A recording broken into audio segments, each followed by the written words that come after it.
I found out I was just my wife's financial backup from my daughter's diary.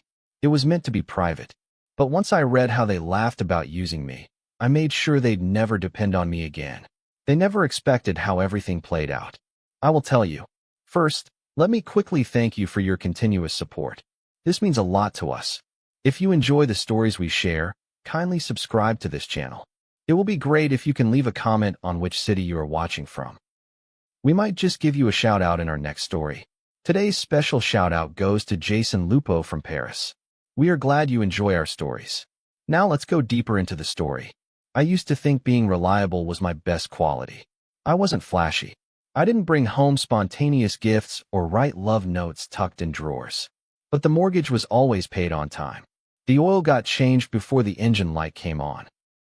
Emily's braces, Carla's Pilates classes, the home Wi-Fi that ran like a heartbeat through the house. I made all that happen. Quietly. Consistently. I thought that meant something. I'm Paul. I'm 48. An accountant by trade, a husband by effort, and a father by absolute devotion. That was my trifecta. I came from a family where reliability was currency, and I carried that legacy like a badge.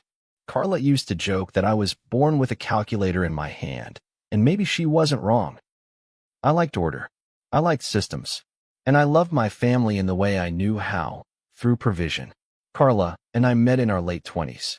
She was electric then, sharp-tongued, beautiful, a little reckless with money, but mesmerizing in a room. I was drawn to her the way a moth doesn't question the flame. When she said she was tired of dating musicians and bartenders, I was proud to be the opposite. I offered stability, a plan, a future. At least, I thought that's what she wanted. We had Emily 2 years into our marriage. I remember holding her in the hospital, terrified by how small she was, how perfect. From that moment on, every decision I made had her in mind. I took the promotion that came with longer hours. I started tracking our expenses on spreadsheets so we could afford family vacations and college savings. I bought life insurance. Carla teased me about that too, called it romance, Paul style. I thought it was love. I still do. Things changed gradually, the way houses settle into the ground over time. Carla grew quieter with me, louder with her friends. Emily became a teenager with earbuds and eye rolls. I told myself it was normal. I wasn't looking for applause. I just wanted a peaceful home.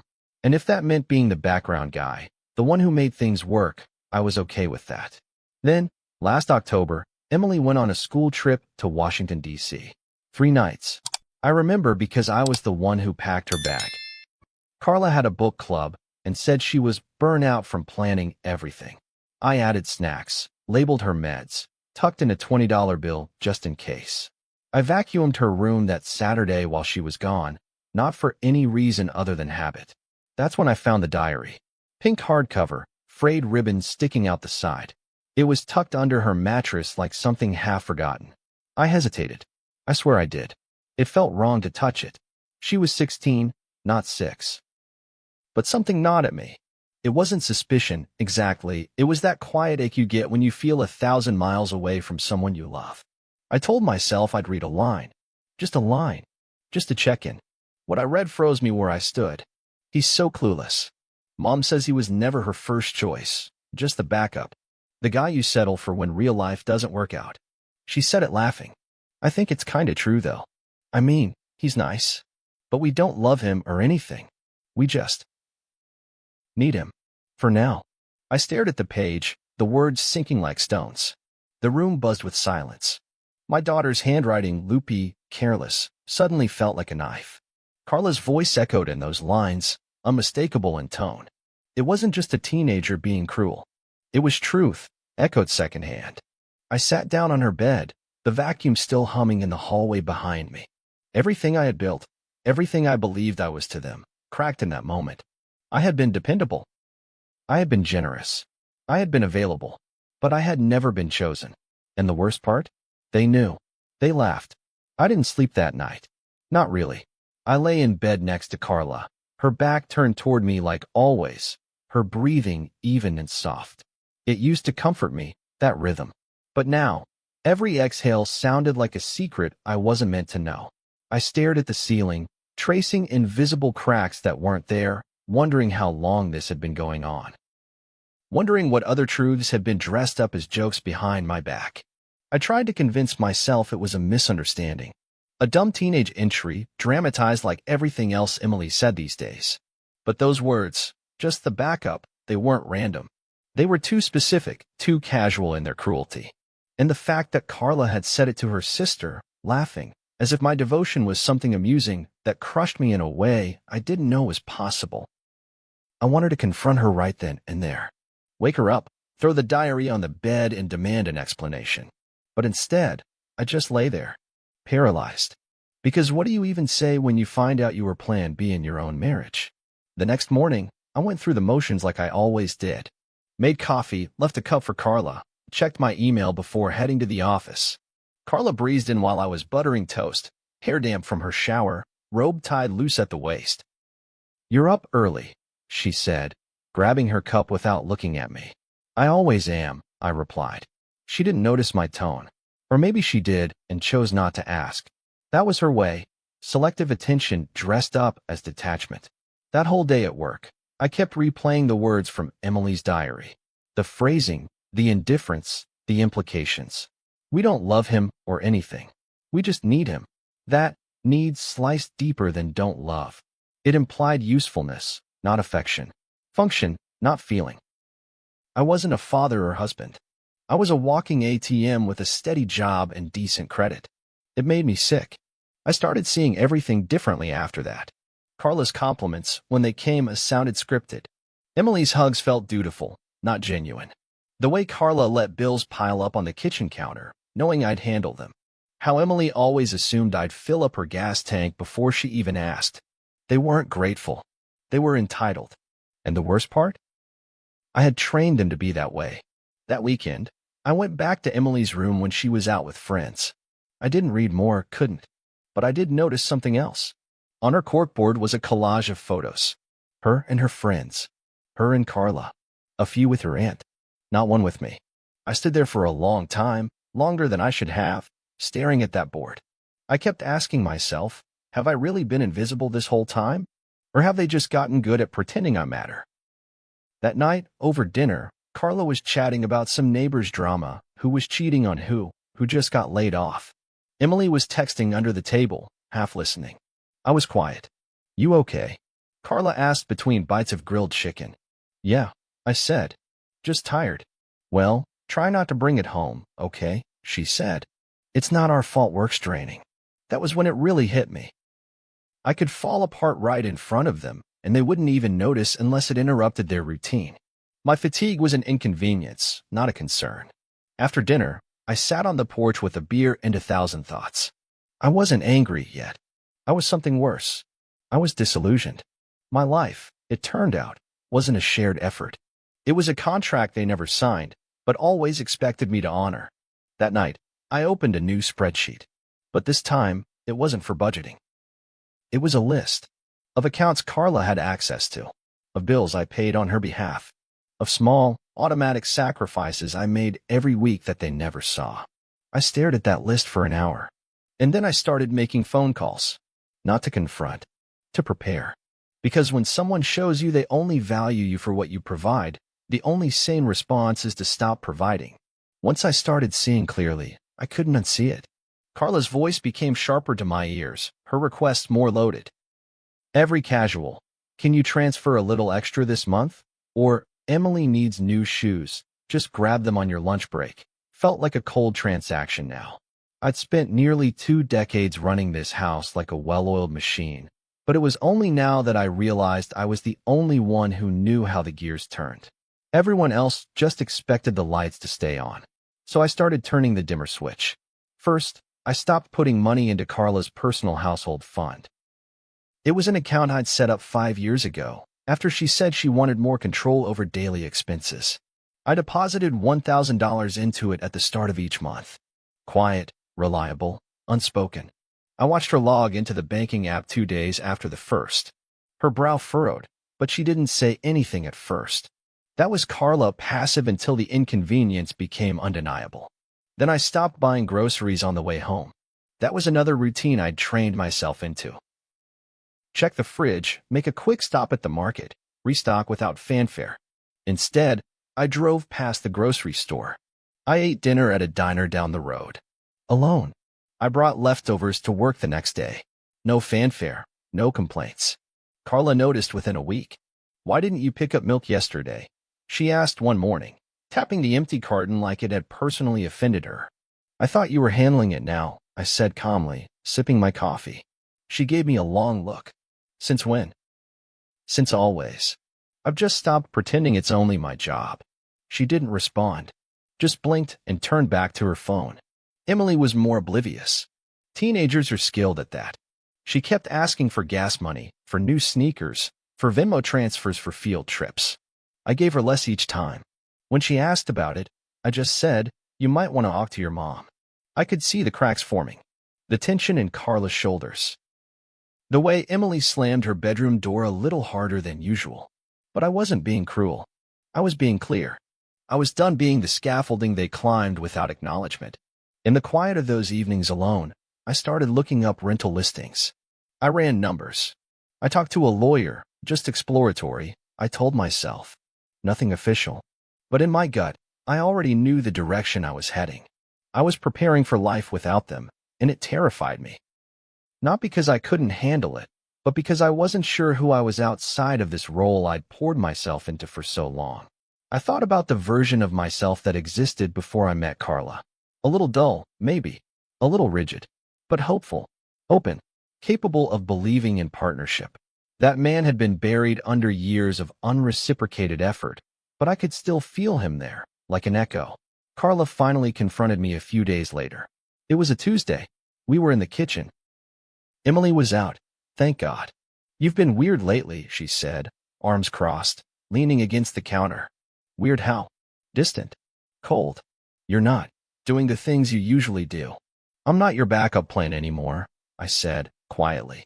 She blinked. "What?" I looked at her then. Really looked at her. And for the first time, I saw her not as my wife, but as a person who had made a choice to use me. And I couldn't unknow that. "I read Emily's diary," I said. "The part about what you told your sister. About how I was never the first choice. Just useful." Her face flushed instantly, guilt, anger, something tangled and ugly. "That wasn't meant for you," she said, her voice sharp with embarrassment more than remorse. "It was a joke, taken out of context." I nodded. That's what people always say when they get caught saying something cruel. Jesus, Paul, are you seriously going to tear our family apart over something overheard in a kid's diary? "No," I said. "You already did that. I'm just done pretending it didn't happen." She didn't respond, just stood there, stunned. And I walked past her, slow and certain, upstairs to pack an overnight bag. It wasn't everything, just enough. Enough to show I was serious. Enough to finally choose myself. It didn't take long for the silence to crack wide open. After I packed my overnight bag and left the house that night, I checked into a modest extended-stay hotel on the edge of town. It was nothing fancy, two-burner stove, scratchy sheets, a view of the parking lot, but it was mine. Quiet, clean, uncomplicated. I sat on the edge of the bed with my shoes still on, staring at my own hands like they belonged to someone else. I couldn't shake the question buzzing in my head. Why didn't I leave sooner? The next morning, I didn't text Carla. I didn't tell her where I was. I just went to work like it was any other day. If she wanted to reach me, she could.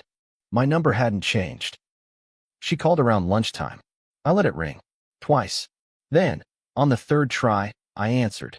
"Where are you?" she asked. No hello, no pause. Just accusation, raw and biting. "I'm safe," I said. "That's all you need to know right now." "You're acting like a damn martyr," she hissed. Over a teenage diary and a misunderstood joke? I felt my jaw tighten. It wasn't just the diary, Carla. It's been years. Years of being invisible unless you needed something. I was willing to carry the weight for this family, but not as a joke. Not as a backup. And certainly not for people who don't even pretend to respect me anymore. "You're blowing everything up because you're hurt," she snapped. "You're being dramatic.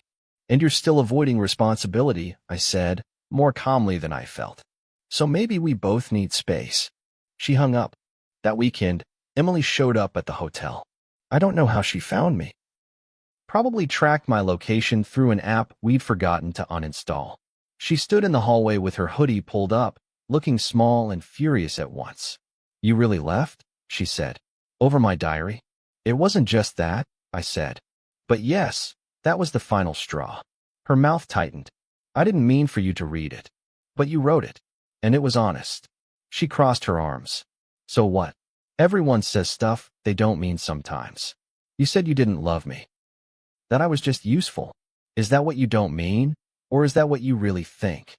She looked away, blinking fast. "I was just writing what Mom said. And you didn't think that was wrong?" "She's my mom," she whispered, voice cracking. I didn't think I had to pick sides. I sat on the edge of the bed and let that sink in. She was 16, still a child, still forming her opinions based on the adults around her. But still, she had parroted it, believed it. Let it live in her heart without challenge. "You don't have to pick sides," I said, finally. "But you do have to treat people with respect, especially the ones who show up for you every single day." She didn't answer. She just sat on the floor, legs crossed, staring at the carpet. We stayed like that for a long time, quiet, tense, grieving something we couldn't name. That Sunday, I returned to the house not to move back in, but to talk. Carla was waiting, arms folded, standing in the doorway like a guard. "You can't just walk away," she said. "I already did. You're abandoning your daughter." "No," I said. "I'm setting boundaries. For the first time in my life." We sat down at the dining table, where we'd once celebrated birthdays and Christmases and promotions that clearly meant more to me than anyone else. I laid it all out. The financial changes, the legal steps I'd already taken, the accounts that would be closed.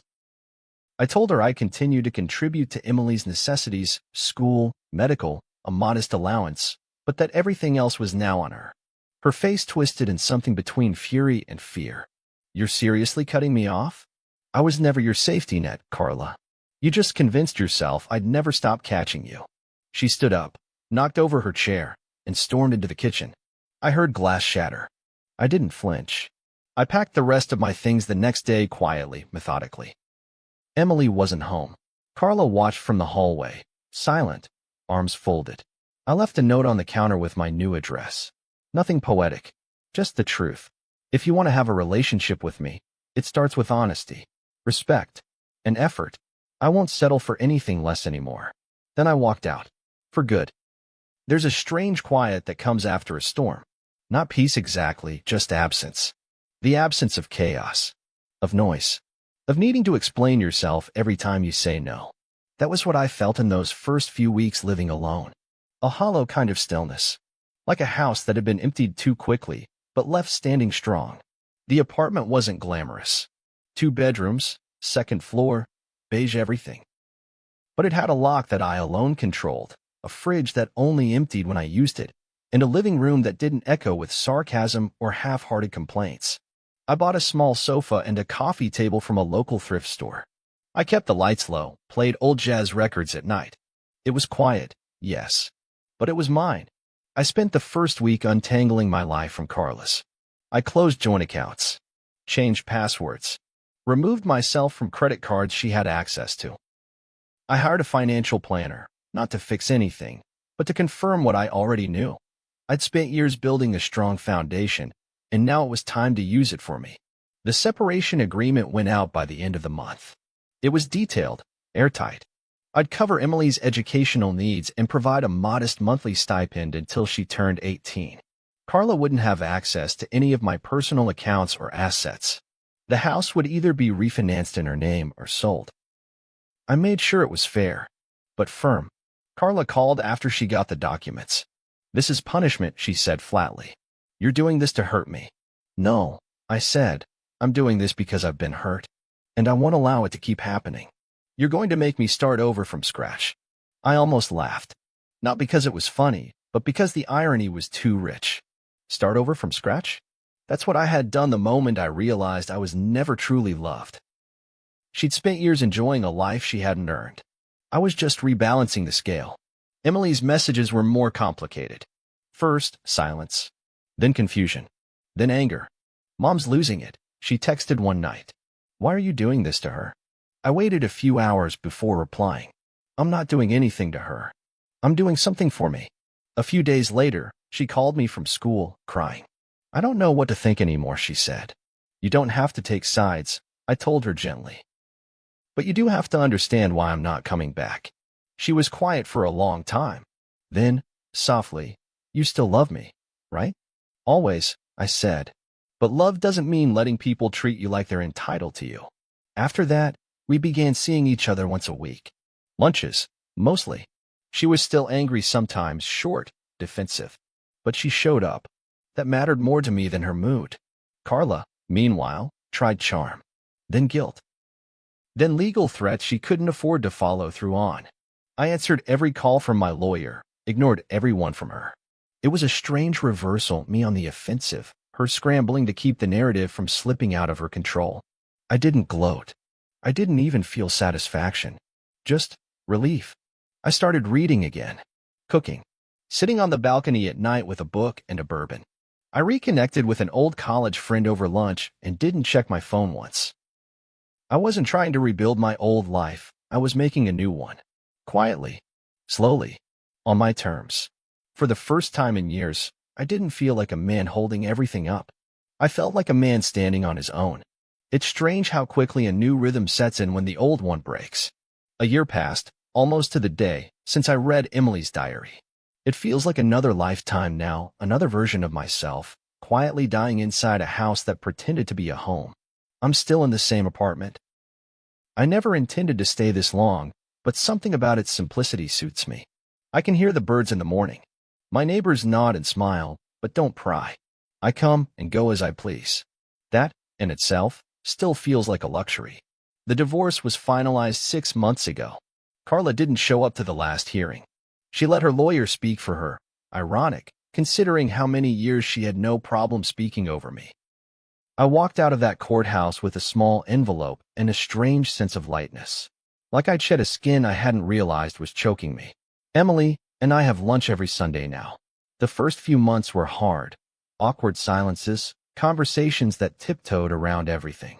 But over time, the walls started to come down. She apologized again, properly this time. Said she didn't realize how deeply her words, or Carla's, had wounded me. I didn't mean it the way it sounded, she told me once at the cafe near my place. But I also didn't stop Mom when she said it. I guess I thought, that's just how adults talk about stuff. I stirred my coffee slowly before answering. It's okay not to understand everything at 16, I said. What matters is that you're listening now. She nodded, eyes wet but steady. I miss you being at home. I didn't flinch. I don't. That wasn't cruelty. That was honesty. I missed her, sure. But I didn't miss the house, or Carla, or the constant, gnawing sense that I was barely holding together a life no one appreciated. I explained it to Emily the best way I could. I spent 20 years thinking love was about sacrifice. That being the provider, the fixer, the constant, that made me good. But love without respect, without sincerity, that's just performance. I was financing a fantasy, and I can't do that anymore. She didn't argue. She just reached across the table and held my hand. Sometimes, she'll spend a weekend with me. We'll cook together, rent a movie, talk about college. She still rolls her eyes at my budgeting lectures, but now there's affection behind it. Real connection, not obligation. Carla tried reaching out once last month. Just a short message. You really never looked back, huh? I didn't reply, because I had looked back for a long time. In the early days, I tortured myself replaying everything I missed, every sign I ignored. But eventually, I stopped. Because looking back only makes sense when there's something worth going back to. And I finally understood, I wasn't leaving behind a family. I was leaving behind a role I never auditioned for but played too damn well. I wasn't their foundation anymore. I wasn't their fallback. I was my own person. At last. And I stood by my decision, not out of bitterness, but out of clarity. I didn't walk away to punish them. I walked away to rescue myself. If they ever wanted to be in my life again, they'd have to show up. Fully. Honestly. Not for what I could provide, but for who I was. And if they couldn't, well, I'd already built a life that didn't depend on them. If this story moved you, don't forget to like, subscribe, and share your thoughts in the comments. Have you ever discovered a painful truth that changed everything? Your experiences matter, and we'd love to hear them. Stay tuned for more powerful, real-life stories every day. See you soon in the next one.